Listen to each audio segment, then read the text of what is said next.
I'm the guy who jumped from space.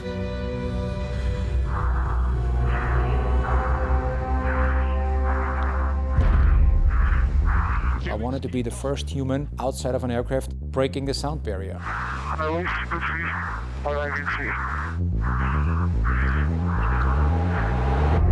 I almost weigh twice the weight that I normally have, and it's very difficult to do a perfect exit. Do not over-rotate, because if I start over-rotating, there's no air that you can use to slow down. Okay, Joe, I'm ready. Okay, here we go, Felix. I'm going over now.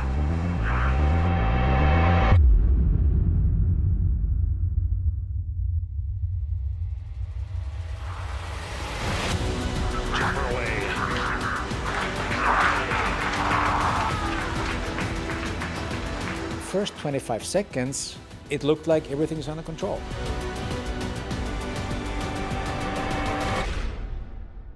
And after 34 seconds, I hit Mach 1, and I broke the speed of sound. Was that him breaking the... Yeah. That was our goal. I wanted to be the first human outside of an aircraft breaking the sound barrier.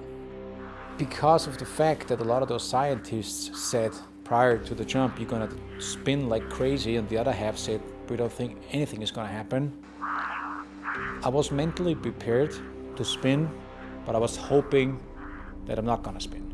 Now, if you watch the next couple of seconds, you see at that moment, it slowly starts to spin. It's getting faster. The problem is there's no protocol.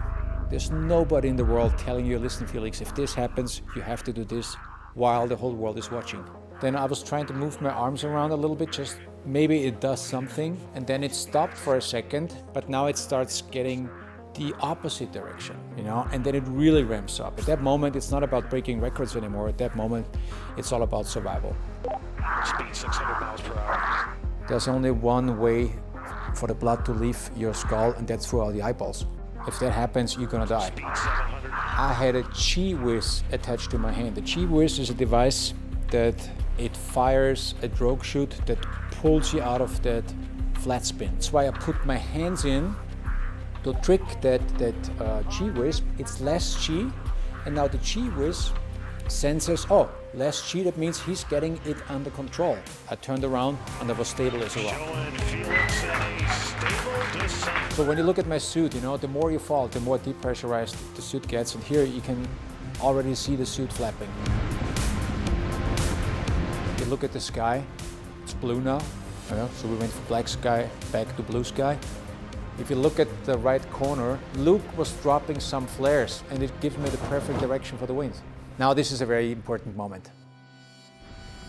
Very first time after hours and hours inside that spacesuit that I'm breathing regular air. So now I'm really happy because even the landing worked just perfect.